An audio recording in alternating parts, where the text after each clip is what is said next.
T-minus 30 seconds.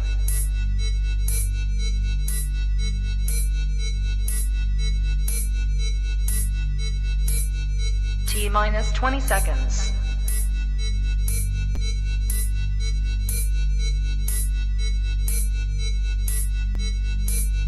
Ten, 9, 8, 7, 6, 5, 4, 3, 2, 1, 0.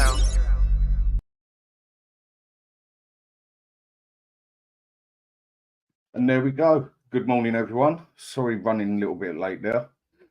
But I'll tell you one thing, that has been a long night. Wasn't needed. A lot of hassle last night. That is why I'm sitting here in my dressing gown. I've got nothing to do today. I'm not going nowhere.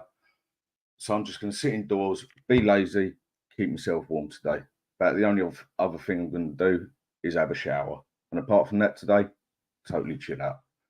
Right, first thing I'll mention on this.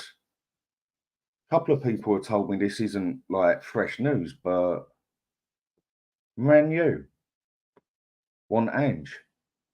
I must admit, I was a bit shocked when I see that, like literally about an hour ago. I mean, who wouldn't want the fella? I mean, look what he's done for us. In 10 games, he has literally turned Spurs around from the mess we was in to top of the table. Whether that one sticks or not is a different story. But Man United are in more of a state than we are. They're in a bit of a mess. I cannot see why any manager would want to go Man U at the moment. I mean, they've fallen to pieces. They're hardly Man United anymore, are they? About the only thing they'd be able to offer more than any other club, basically, is money. They could pay his contract out better. But apart from that, why would he even want to go there? Why? I can't think of a reason. If anyone else can, do tell me. But I was shocked to see it.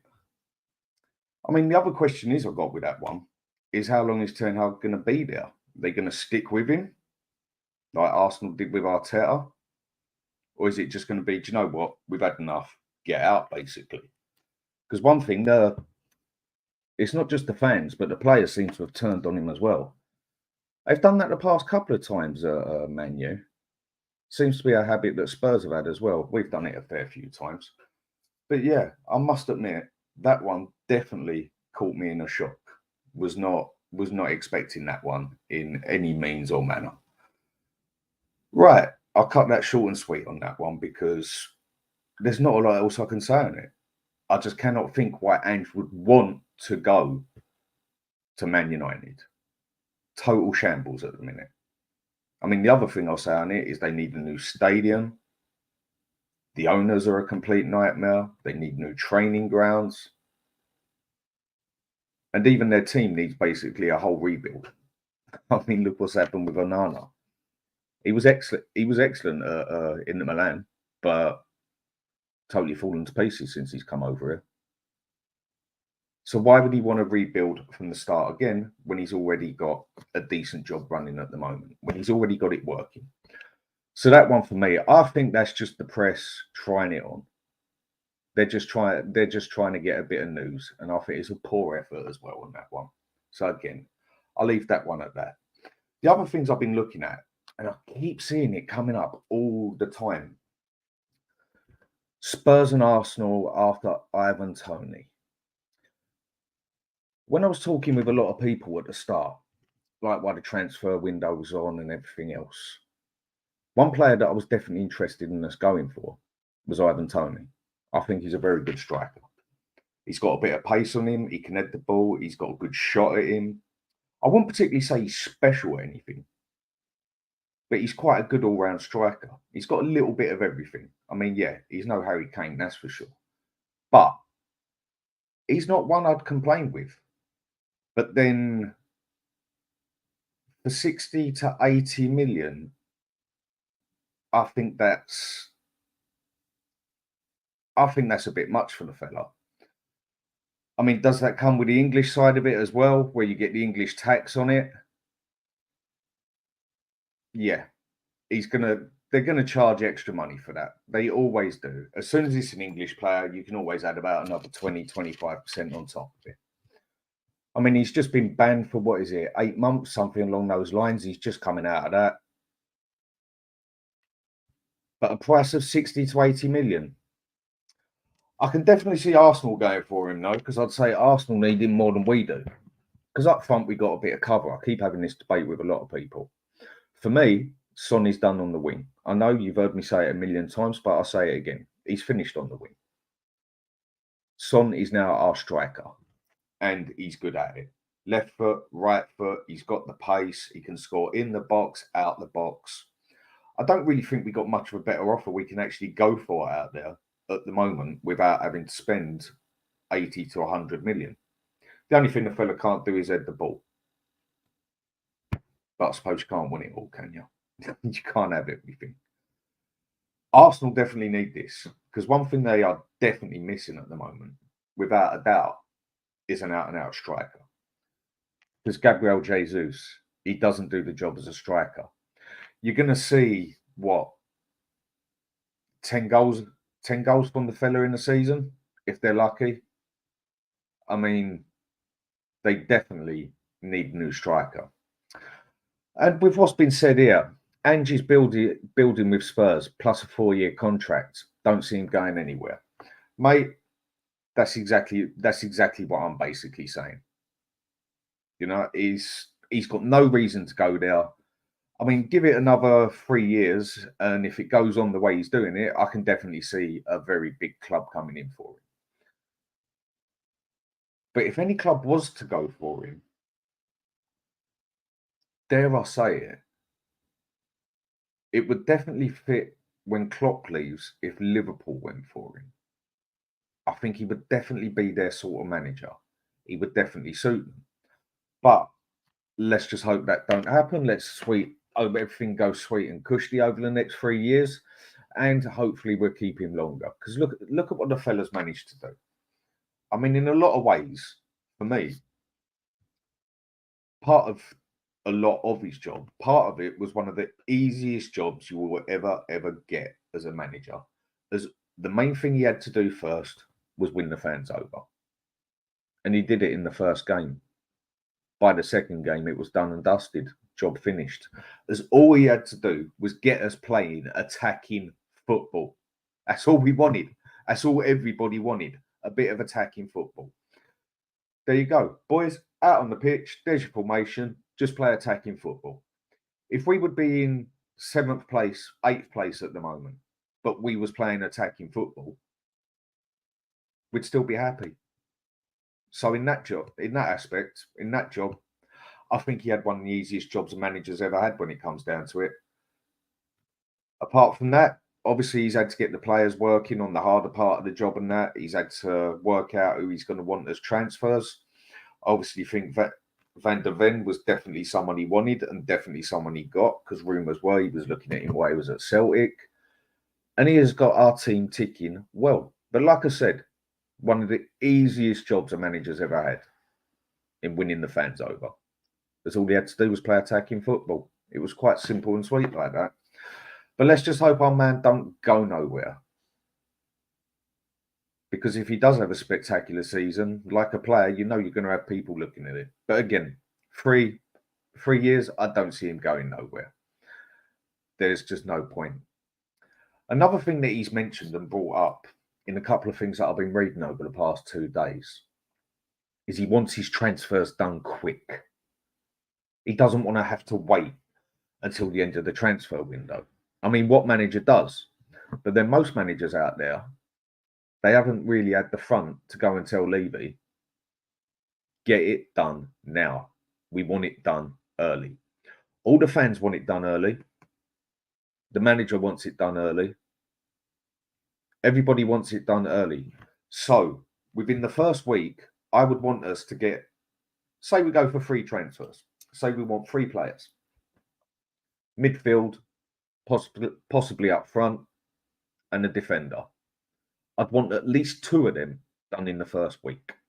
If we can get 2 of them done in the first week, we can definitely get somewhere.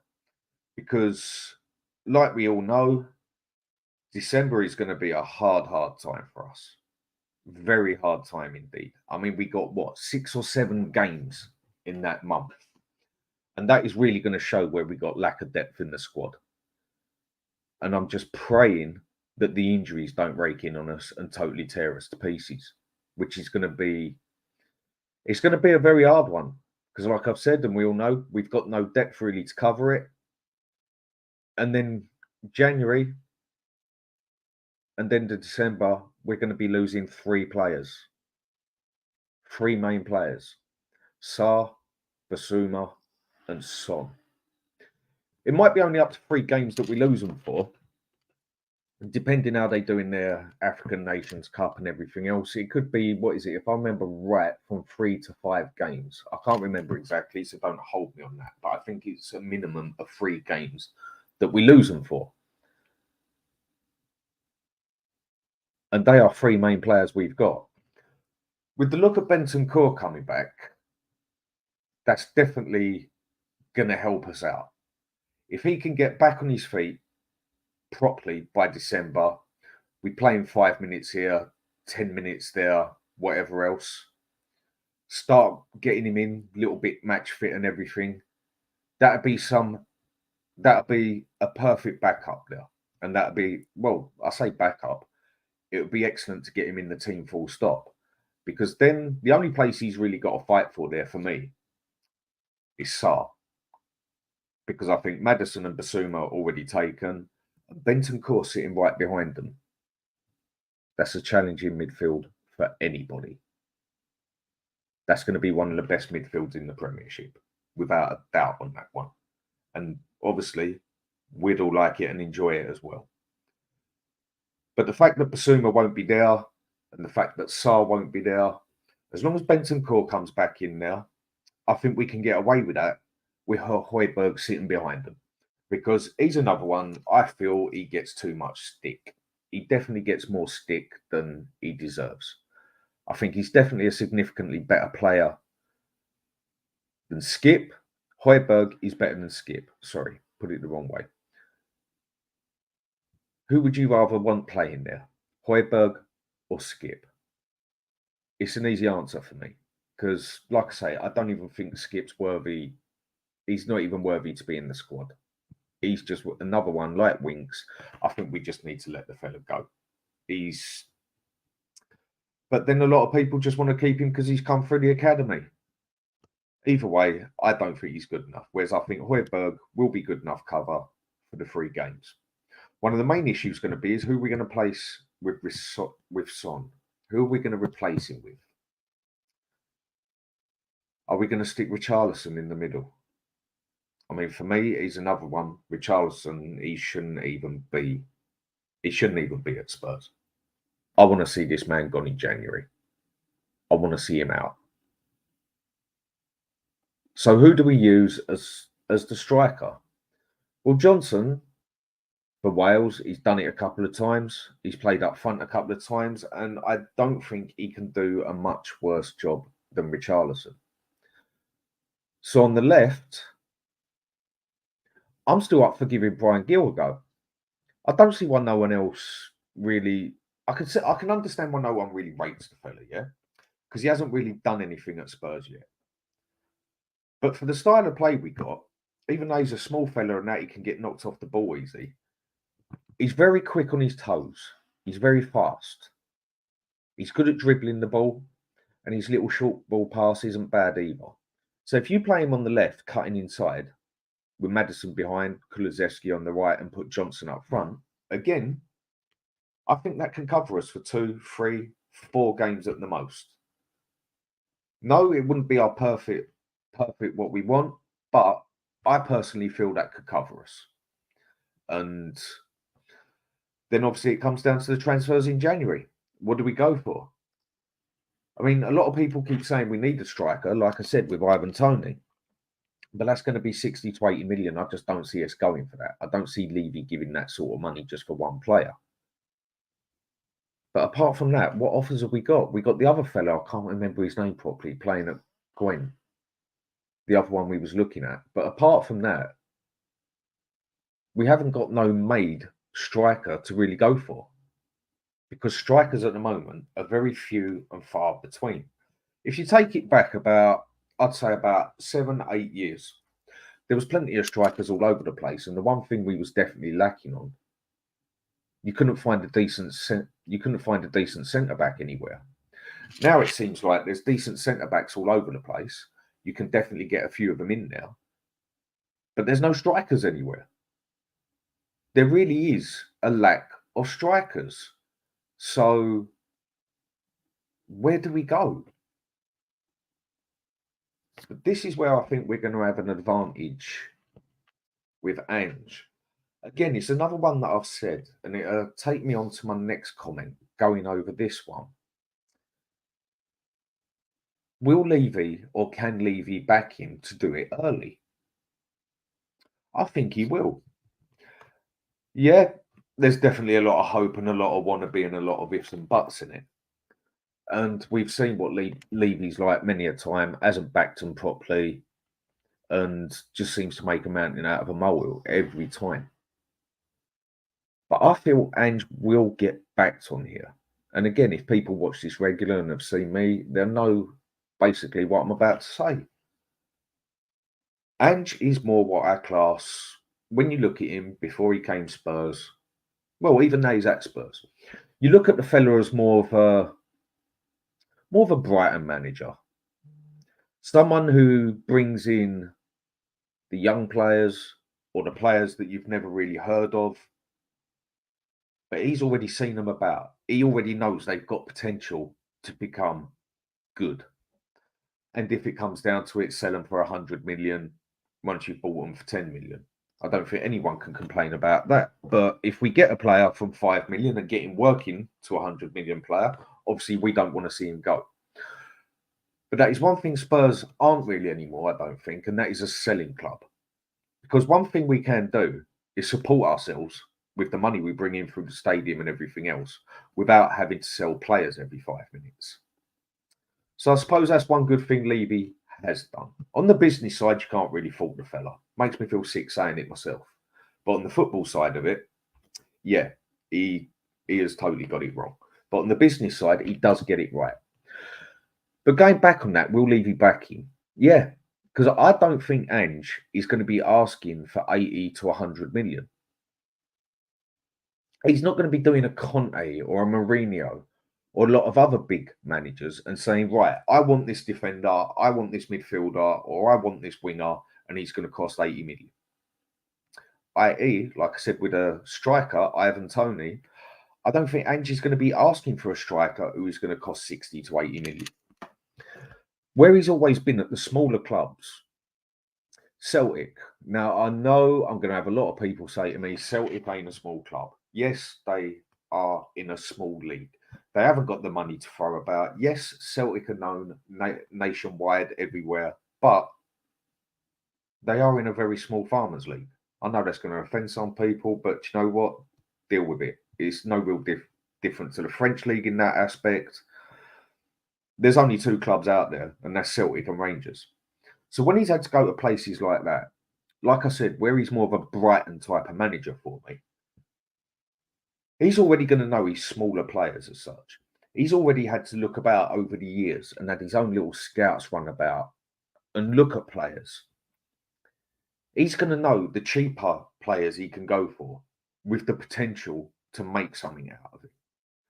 And so far, it seems like he does know what he's doing because he's definitely done it up Celtic. Managers like that can be useful. I personally think give him 50, 60 million and you'll get 3 players out of him. Whereas another manager, 60 to 80 million, they're going to want an Ivan Toney. I know what one Levy's going to go for. I don't care if the players cost 5 million or 100 million. As long as they are what Ange wants, I'll back it all the way. Even if we know the player and I'm not too keen on the player, if it's a particular player that Ange has said he wants, we got to back them. We got to back them, even if you don't like the players. Because a lot of us are all sitting here at the moment preaching off about Ange and everything. He's so great, back the manager, this and that. So basically, whoever he goes for, we got to back them as well. Otherwise, we're all just contradicting ourselves totally. But then we are Tottenham. A lot of fans do like to do that. I do think we got one of the worst fan bases, bar Arsenal and Liverpool sometimes. In a matter of 2 games, we could be up in the sky. Spurs fans are happy, all over the moon. 10 games in, we're talking about title contenders and everything. But then we all do know as well, with a lot of Spurs fans, obviously not everyone, but a lot of Spurs fans, 2-3 games, it all falls apart, and all of a sudden we're all down in the dumps again. We don't want this player, the manager screwed it up, and we are so back and forth. There's no in the middle with Spurs supporters. It's either up there or down there. And it only takes a matter of 2 or 3 games to change that. That is how bad we can be. But going back on the prices and that, honestly, I don't care about the prices. 5 million, 10 million, 100 million, whatever. As long as they are the players that we need, that Ange wants, that he feels he can do with that position, fine. Pardon me. A defender is something we definitely need to go for. Because if something happens to Romero or something happens to Van der Ven, it's game over, really, isn't it? I mean, we got Eric Dyer, who personally I don't think he'll ever see the pitch again. We got Ben Davies we can put there. Well, we definitely proved he couldn't hack it on the left the other day, to the point that he had to come off at half time, and we brought Emerson Royale on, who plays on the right, to play him on the left. That definitely didn't look good for Davies, but he has played centre back for us a couple of times, Wales, whatever. We know he can do it, but he's another one that he's past his sell by date. We don't want him now. So who else do we go for? We've got, what's his name? Ashley Phillips to back us up. I'd rather he gives Phillips a go. And I think that'd also be better for covering him as well. Because if we gave Dyer a go or Davis a go and they have a crap game and they mess up and we concede because of them, Angie's going to get it in the neck. Like, you knew they're crap, so why bloody play them? And that is pretty much the stick he will get off everyone. And in a way, it's understandable. Whereas if he goes and gives Phillips a go, and Phillips has a bad game, I mean, he hasn't even played a Premiership game yet, but he goes and has a bad game and, say, for instance, gives away a penalty and scores an own goal. Yeah, people are going to have the ump with it, but they're going to be a lot more easygoing on the fella because it's his first Spurs game, and Ange was willing. He was willing to give it a go. He was willing to keep Eric Dyer out of the place. So I think Phillips is going to be his best option to do. I really do. Because he's not going to be any worse than Eric Dyer or Ben Davies. And like I said, I think a lot of people would respect Ange for having the front to leaving Eric Dyer out. I mean, the way that fella's run his mouth off, I mean, I can't stand him. I haven't liked him at the club for a while. I don't think he's been good enough. But he thinks he's got some, what do we call it? Dire privilege, he thinks he's got. He thinks he's almost entitled to be in that first team. I mean, he's been in it for a long time, but he thinks he's almost got a privilege there, and like he shouldn't even have to work to get his position there. He's not good enough. So yeah, if we play Phillips there, hopefully it goes right. But if it goes wrong, I still feel Ange has covered himself with it. There we go. That is why I think we should play Phillips. But will Levy back in? Yeah, I think he will. I think Levy will do it. And I think he'll also get backed in the summer as well. Because like I said, he's not going to be asking for the same sort of money. Now, the other thing I noticed today, again, it's another thing. I haven't really read a lot through the papers and that. But see it today was, I knew that Lange had started his technical director job recently. But I didn't know he was going to be joined by another fella from Aston Villa, Rob McKenzie, as the chief scout. Now, to me, I don't know if I'm right here. I'm sure that McKenzie's worked at Spurs before. I mean, I'd have to check it up on here, but I'm sure he has already worked at Spurs a few years back. But this is definitely a good thing. The technical director brings in his chief scout, who he worked at Villa with, and we all know Villa have been very, very good at getting players in. So yeah, he brings in the chief scout from his previous club. They both know how each other work. They've both worked with each other, obviously, and they both have the same sort of ideas. So with them two backing up together, with some good scouts out there, and then backing up and working with Ange, yeah, it looks good to me. I don't know what everyone else on here thinks about it, but it definitely looks good to me. Because I'm starting to think, dare I say it, we might actually be looking at going somewhere.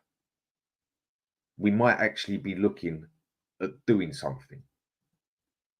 It's a gamble, I know, even thinking like that, being a Spurs supporter. But he seems to be building this place up. It looks like Levy is actually, maybe, pray to God, that he's got to that point where he actually wants to get somewhere with Spurs. I mean, we don't just have to go out and spend hundreds of millions on players. Like I said before, Levy don't like doing that anyway. And plus, I think it's already proved that what we've tried before didn't work. We tried getting in the big managers, but we didn't back them up the way they wanted to play. They wanted the big players. You can't go and get a Conte or a Mourinho in and not slam 200 million on the table. I think we've gone back to our older Spurs ways of being more similar to how Brighton does it. And do you know what? I'm happy with that. I don't think that can do us any harm. Because trying to get the managers in that are like, right, we want it done now, it hasn't worked. And every time we seem to spend over 50 million on a player, it just don't seem to go right. I mean, look at Ndombele. What a waste of space that man is. He has just been useless. And the club he's at now, they just want him out as well. I mean, they're saying he's significantly overweight, he's lazy. I'm just thinking, well, like, no shit, Sherlock. I could have told you that myself, because that's what he's been like at Spurs the whole time, and that's what he was like at Napoli. Why they even took him on, I will never know. Not that I was complaining. But again, another player cost well over 50 million, been a complete waste of space. Richarlison, check him out. I keep having this debate with a lot of people, because there's still people on here saying to me, and when I mean on here, I just mean on the talks I go on and everything else, saying that give Richarlison a bit more time, he will come good. He's got the, he can do it. No, he can't. I think that's about what? I think we're on about, it's got to be between 35 and 40 games he's played for us now. Let's say 37, just to keep it short and sweet. I know it's between 35 and 40. And altogether, he's got what? Is it 2 Premiership goals and 2 Champions League goals? Yeah, I think that's it. I think he's only scored 2 Premiership goals. I might be one out, but I think he's only scored 2. All right, he's got a couple of assists. But that is 60 to 65 million we have spent on a player, a striker, who people were saying replace Harry Kane, basically. And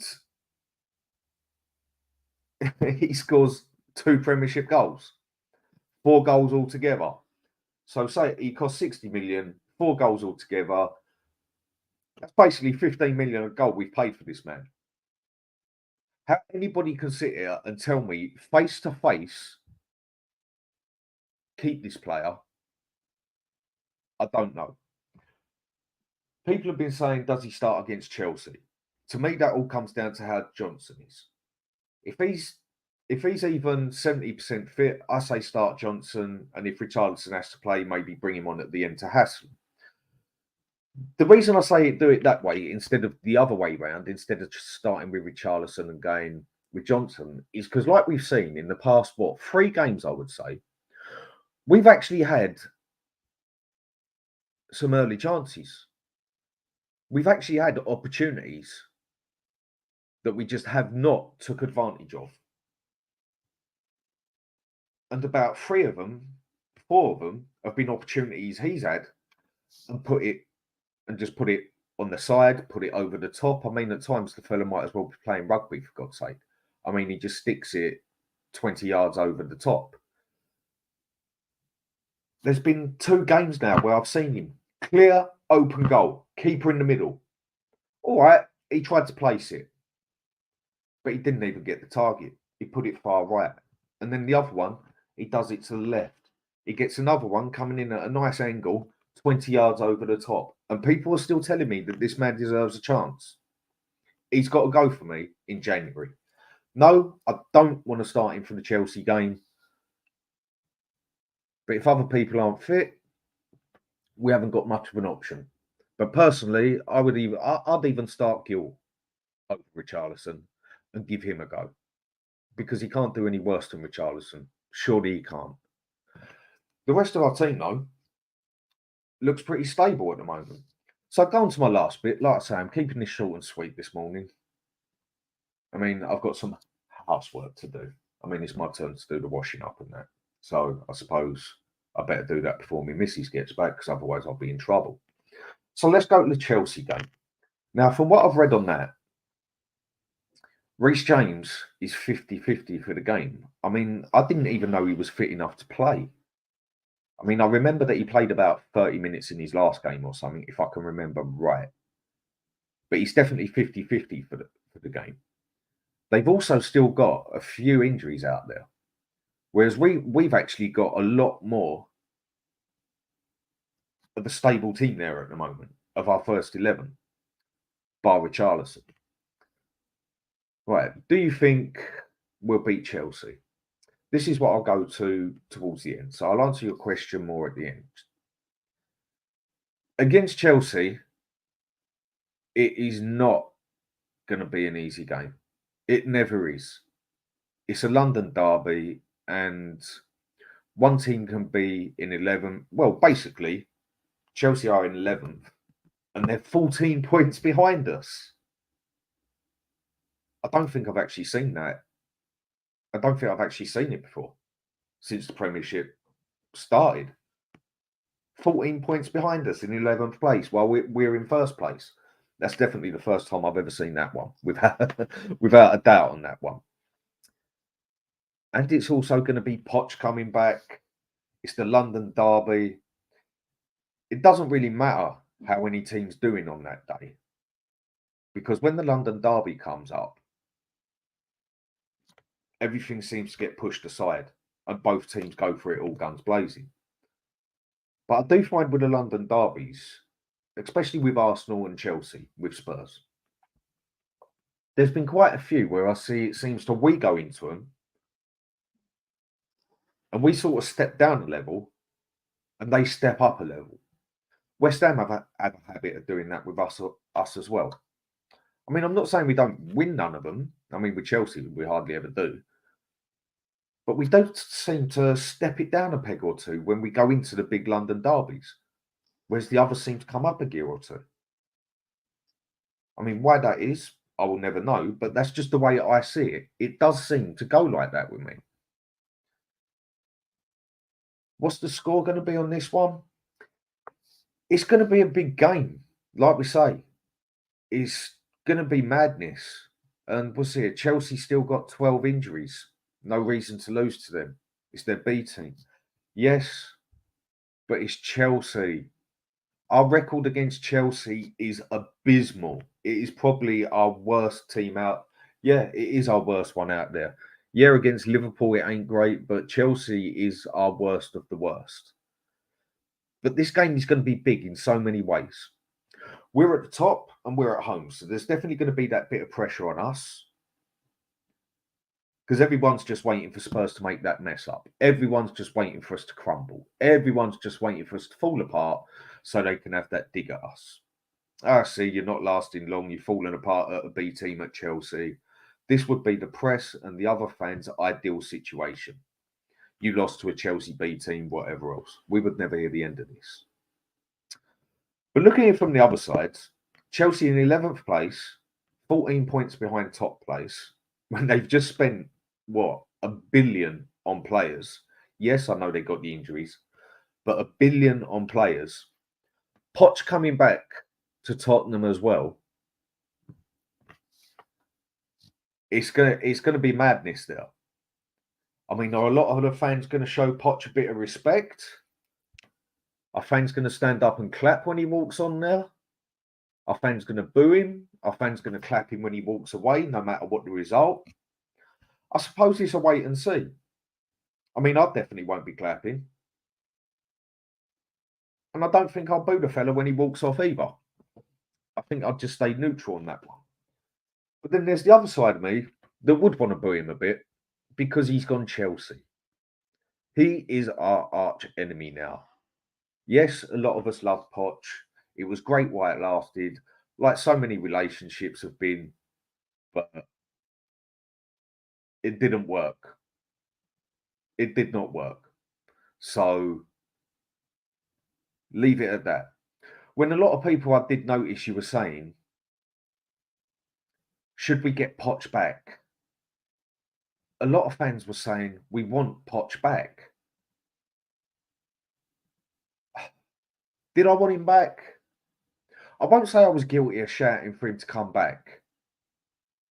But if I'm going to be totally honest, with the options it was looking at, I don't think I would have complained if he would have came back. When we picked Postecoglou, I wasn't against it, but I wasn't with it. I'd only heard of him up at Celtic and then checked up and he'd done very good at Celtic. So I stepped back on that one, thought, you know what, give the manager a go. Whereas I'd say a higher percentage of Spurs supporters was like, who is this? We just had Conte and Mourinho. We should be going for a world-class manager. But on that one, I stepped back and thought, you know, let's see how it goes. Let's see how this one works out. And so far, so good. No one can complain with anything. And I think it's also shut a few Spurs fans up. But this game with Chelsea, with Poch coming back, it's going to be fiery, to say the least.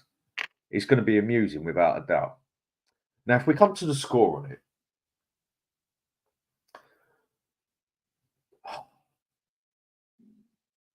I'm going to go dangerous here, and I'm going to say 3-1 Spurs. Now, the reason I'm going to go 3-1 Spurs is because, for obvious reasons, we are playing better than them. They are in a bit of shambles at the moment. They still do have a significant amount of injuries. So it's definitely in our favour. And where Poch has also got the pressure on him at the moment, I think if he loses this game against us, I think he's on his final legs. And then if he goes and loses another 2 games, then I think he's going to be out of the place. Then I think he's gone. So for them, it's going to be a very tight game for them. I think you're going to see a lot of anger in this game. I think you're going to see a lot of emotion. I think you're going to see a lot of players going for each other. It's going to be a fiery game. But I think 3-1 at Spurs. Now, another thing we definitely got to back us up on this one. Finally, something we have not had for a long time. A good goalkeeper. Vicario. I mean, I was looking at it earlier on where they do their saves of the month and everything. He's in it for 2 quality saves he did against Palace and against Fulham. We have got ourselves a quality goalkeeper there. No 2 ways about it. We have got ourselves an absolute quality goalkeeper there. So many people wanted this fella to fail just so they could have a dig at Levy. I think that just shows how stupid some of our fans really are. It really does. Why would you want a new player to fail just to have a dig that you went for the cheap fella? I don't know. That one goes over my head. I mean, we've already got enough to throw at Levy anyway. I mean, we could throw the Bible and every other religious book at him, and there'd still be more you could throw at him. And so, why do we need someone to fail just so we can sort of? You wouldn't even be getting one over on the fella anyway. So, what does it matter? But a lot of people wanted Vicario to fail. There, we have got ourselves a quality goalkeeper. He has definitely proved it. And a quality goalkeeper, in my opinion, can get you 10 points extra a season. A quality goalkeeper can win you a league, like it's already been proven with Peter Cech, Cech, Schmeichel, Alisson, City goalkeeper. It's always been proved. If you've got a solid goalkeeper, they will get you an extra 8 to 10 points a season. They will save your ass. One thing Chelsea haven't got at the moment is a quality goalkeeper. Their goalkeeper looks a bit of a mess, I must admit. I mean, that game that he had against Arsenal, it definitely didn't go too well for him, did it? I think one of the tactics I'd go for if I was Ange with this game is obviously play the way he plays. But I'd say be more open on your shots. Their goalkeeper's shady as anything anyway. He's a nervous wreck at the moment. He knows he's being watched left, right and centre because he has been a wreck. Start taking some long shots. Don't just work it into the box. Start taking some 20-yard shots. Start taking some shots at angles. Start throwing shots at this keeper from everywhere. I think that could actually work because their goalkeeper at the moment is a mental wreck. Start just throwing shots at him from all angles. And there's a good chance he will drop something because he has played so poor. And like I've repeated myself again, he's being watched big time. He's scared at the moment. Throw it at his goalkeeper, left, right and centre. And we all know the more shots you put on someone, the more chance you're getting goals. I mean, look at us last season. The amount of times we stayed back. I mean, we had a crap defence anyway. But the amount of times we stayed back and the shots are just coming in left, right and centre, sooner or later they go in. The more chances another team gets, the more chances they got of scoring. So if we go up with Chelsea and we go toe-to-toe with them, which we got more than enough credit to do it, and just start throwing the shots at them, I think we can definitely hurt Chelsea. I think we can definitely get one over on them here. Like it says here, towards the end v Palace, we were just trying to dribble it into the goal. Exactly. Now I do feel that with Ange's style, he does like to work it. He likes to work it into the box to then get obviously the better shot at the goal, basically. The more likelihood of scoring. It does seem we do like to work it into the box at the minute. But with this one, start throwing them at all angles. We've definitely got better defence than them. If their midfield comes up to standards, they got a very good midfield there. But I don't think it's nothing we can't deal with at the moment. And up front, that is probably, well, it's definitely their weakest part, without a doubt. But that's definitely not our strongest point up front either. But again, keep throwing the shots at Chelsea. Wind them up. I think we can do these fellas 3-1. I don't know what everyone else thinks, but from what I've seen on a lot of pages, a lot of talks on there, a lot of people have said 2-1, 3-0. I mean, yeah, obviously you're going to get the people out here saying 5-0 to us and whatever. I think you can dream on that one. I don't see a 5-0, but cool. Wouldn't we all love it? But I'm going to go 3-1 Spurs with this one. And I think we're going to get one over on Chelsea. And we will still stay at the top. And we will be 17 points clear of Chelsea. So there we go. I'm going to cut it short and sweet, people, because before my wife gets back, I've got to get my chores done quickly, because otherwise I'm going to get in big trouble. Thanks for watching, everyone. Give us a like and give us a subscription if you can. It'd be much appreciated. Tom will be on doing his things on there. So will Hotspur Spurs. And me and Tom will be back on again soon. And obviously we'll be having a chat after the Chelsea game. I'm going to start trying getting more things on in the mornings and that. Like I say, I'm still quite fresh at doing this myself, but I'll get the hang of it very much sooner. And thanks a lot for watching, people. Have a good day, and come on, you Spurs. 3-1 to Spurs over Chelsea. See you later, everyone.